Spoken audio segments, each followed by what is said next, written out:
Hello friend, আসসালামু আলাইকুম। আশা করি সবাই ভালো আছেন।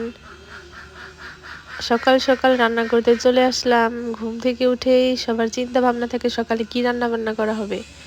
আসলে সময় তো খুব কম, শীতের সকাল, খুব তাড়াতাড়ি সময় চলে যায়। সকালের খাবার রান্না করতে করতেই দুপুরের খাবারের সময় হয়ে যায়।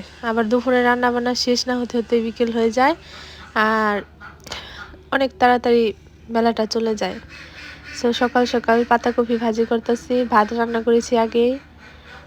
চিংড়ি মাছ দিয়ে পাতাকপি ভাজি ভালোই লাগে খেতে। তো পাতাকপি ভাজি হচ্ছে,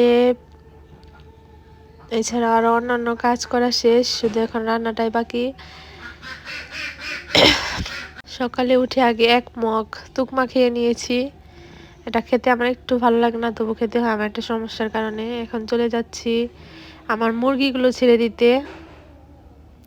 রান্নাগুলো গ্যাসের চুলায়, তো এই কারণে রেখে মুরগি ছাড়তে চলে এসেছি, দেশি মুরগি। এখন মুরগিগুলোকে খাবার দিব, পানি পাল্টিয়ে দেব। মুরগি যেহেতু আজকে ছেড়ে দিব, তাহলে আর পানি পাল্টাবো না, বিকেলে পানি দিয়ে দিব।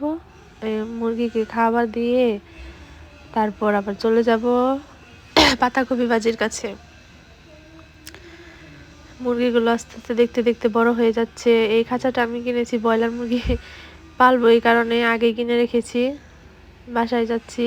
এই যে আমার পাতাকপি ভাজি হয়ে গিয়েছে। এখন চলে আসলাম দুপুরে রান্না করতে। খাবারটা নাই দেখালাম, খাওয়া দাওয়া শেষ করে দুপুরে রান্না করতে চলে আসছি। আজকে রান্না করব লাউ দিয়ে মাছের মাথা আর পালং শাক দিয়ে চিংড়ি মাছ ভাজি। যে প্রথমে পালং শাক ভাজির জন্য তেল, চিংড়ি মাছ দিয়ে নিলাম। পালং শাক চিংড়ি মাছ দিয়ে ভালোই লাগে খেতে, এমনিতেও ভালো লাগে। শীতের দিনে সব শাকসবজি খেতেই ভালো লাগে, কিন্তু গরমে এত শাকসবজি খাওয়া যায় না। শীতের দিনে টাটকা টাটকা শাকসবজি, ভাজি, ভর্তা সব ভালো লাগে খেতে। আর গরমের দিনে শুধু ভুনা ভুনা খাবারই খাওয়া যায়, ডাল, ঝোল, এগুলো। এই যে আমার পালং শাকগুলো আগেই ধুয়ে সুন্দর করে পরিষ্কার করে রেখেছিলাম। পালং শাক ভাজি হয়ে গিয়েছে। একটু রান্নার ফাঁকে দুষ্টুমি করলাম। আমি পালং শাকের মাঝখানে গর্ত করে রেখেছি পানিগুলো শুকানোর জন্য। এই তো এখন লাউয়ের জন্য আগে মাছগুলো ভেজে নিব। কড়াইতে তেল গরম করে নিব। কড়াইটা আগে গরম করেছি অনেক ভালো করে, তারপর তেল দিয়ে মাছগুলো ভেজে নিয়েছি। তারপরে পেঁয়াজ দিয়ে দিলাম, কাঁচামরিচ দিয়ে দিলাম। লাউ এত মশলা লাগে না, শুধু কাঁচামরিচ বেশি করে দিলেই হয়। ধনিয়ার গুঁড়া, একটু ফাঁকি মরিচ, একটু হলুদ দিয়ে ভালো করে অনেকক্ষণ কষিয়ে নিলাম। লবণটাই দিতে ভুলে গিয়েছিলাম।